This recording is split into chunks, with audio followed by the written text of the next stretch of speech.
وہ قانون قدرت یہ تھا کہ جب بھی کوئی قوم بگڑنے لگتی،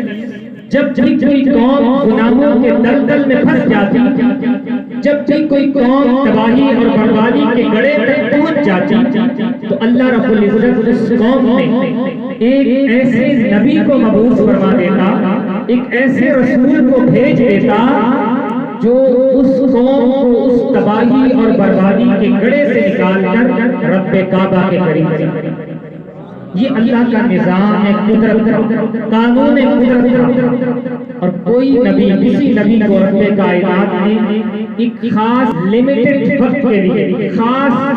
معین وقت کے لیے نبی بنا کر بھیجا،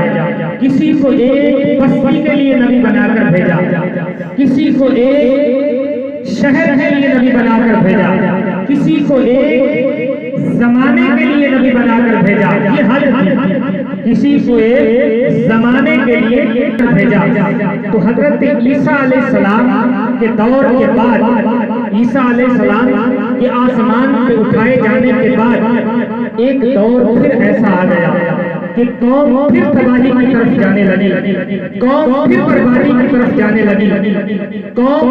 اس حد تک پہنچ گئی کہ جو جتنی بدکاری کرتا تھا لوگ اسے اتنا مرد کہتے تھے۔ جیسے آج اس دور حاضرہ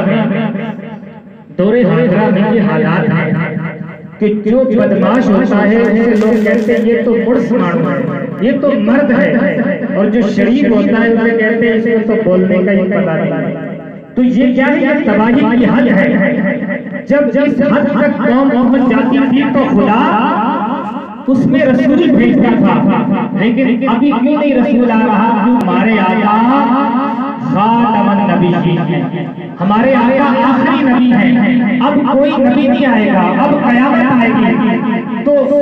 ایک دور ایسا بھی آیا عیسیٰ علیہ السلام کے بعد کہ قوم جو جتنی بدکاری کرتے لوگ اسے اتنا مرد کہتے، جو جتنا شراب پیتا لوگ اسے اتنا مرد تصور کرتے، جو جنازے والا جتنے گناہ کام کرتے لوگ اسے گناہ مرد تصور کرتے، یہاں تک کہ برہنہ ہو کر بیت اللہ کا طواف کرنا اور 360 بت جو ہے وہ بیت اللہ میں رکھ دینا، لوگ اسے مردانگی تصور کرنے لگے۔ تو جب تباہی اور بربادی کی حد تک قوم پہنچ گئی تو قانون قدرت نے پھر سے تقاضا کیا، دستور قدرت نے پھر سے تقاضا کیا کہ اب بھی کوئی نبی بھیجا جائے۔ جب نظام قدرت نے تقاضا کیا کہ اب بھی کوئی رسول بھیجا جائے، اب بھی کوئی پیغمبر بھیجا جائے، اب بھی کوئی نبی بھیجا جائے جو اس قوم کو اس تباہی اور بربادی کے گڑھے سے نکال کر رب کعبہ کے قریب کرے، تو جواب ملا ہاں، اب کے جو نبی آ رہا ہے، اب کے جو رسول آ رہا ہے وہ کسی ایک وقت کے لیے، لمیٹڈ ایک معین وقت کے لیے نبی بن کر نہیں آ رہے، وہ کسی ایک قوم کے لیے پیغمبر بن کر نہیں آ رہے، وہ کسی ایک بستی یا کسی ایک علاقے کے لیے رسول بن کر نہیں آ رہے، وہ کسی ایک زمانے کے لیے نبی بن کر نہیں آ رہے۔ وَمَا أَرْسَلْنَاكَ إِلَّا رَحْمَةً لِلْعَالَمِينَ، اے پیارے محبوب، ہم نے آپ کو تمام جہانوں کے لیے رحمت بنا کر بھیجا ہے۔ اب تمام جہان کتنے ہیں؟ عالمی، یہ جمع کا ورڈ ہے، جمع کا صیغہ ہے، عالمی۔ عالم ایک کو کہتے ہیں، عالم، عالم کا معنی ہوتا ہے جہان، عالمی جمع ہے، بہت سارے جہان۔